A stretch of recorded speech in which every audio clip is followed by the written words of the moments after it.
It was a quiet night in the small, sleepy town of Harrowville, the kind of place where the most exciting thing that happens is the sound of the wind rustling through the trees. But for Emma and her family, their move into the old Victorian house at the edge of town was the start of something far from ordinary. The house was grand but eerie, with creaky floorboards and windows that seemed to whisper when the wind blew.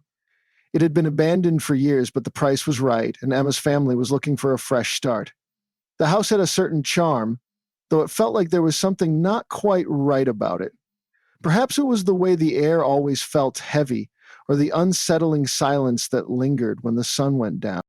The first night was calm, but on the second night, when Emma's little brother Leo went to bed, something changed.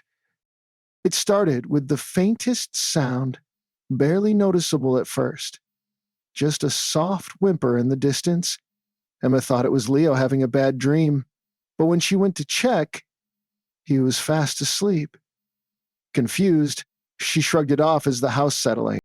But as the nights went on, the sound grew louder. Every night, the faint cry of a baby echoed through the walls, piercing the stillness of the night. At first, Emma tried to convince herself it was just the house. Old houses had their quirks, after all. Maybe the plumbing or the pipes were making the noise. But deep down, she felt a chill run down her spine every time she heard the crying. One evening, as Emma sat in the living room, she heard the cry again, more distinct than ever. This time, she knew it wasn't just the house. She stood up and followed the sound, her heart pounding in her chest. It was coming from the walls. Curious and frightened, Emma took a flashlight and moved through the house, searching for the source. She stopped in the hallway near the corner of the old house, where the sound seemed to be the loudest. As she pressed her ear to the wall, the sound grew even more pronounced. A soft, desperate cry. It was coming from inside the wall. Her heart raced as she began knocking on the wall, trying to locate where the sound was coming from. Behind the wallpaper and the very structure of the house, the crying continued, relentless and sorrowful. She called for her parents, but when they arrived, the crying stopped suddenly, as though it had never been there. Days passed, but the cries continued every night. Emma couldn't shake the feeling that something or someone was trapped within the house, hidden away for reasons she couldn't understand. One afternoon, unable to ignore it any longer, she decided to confront her parents. "I hear it every night. Mom, Dad, there's a baby crying in the walls." Her parents, though concerned, dismissed her fears. They were too busy unpacking and getting settled in. It wasn't until Leo started mentioning that he was hearing the baby too that they began to take her seriously. Emma's father, a practical man, decided to investigate the walls. He made plans to tear down a section of the wall near where Emma had heard the sound. But when they finally began the demolition, what they found inside was far from anything they could have expected. To the walls was a small hidden room, an old nursery, complete with a crib, toys, and a rocking chair. But there was no baby. The room was dusty, abandoned, and felt wrong. A chill lingered in the air.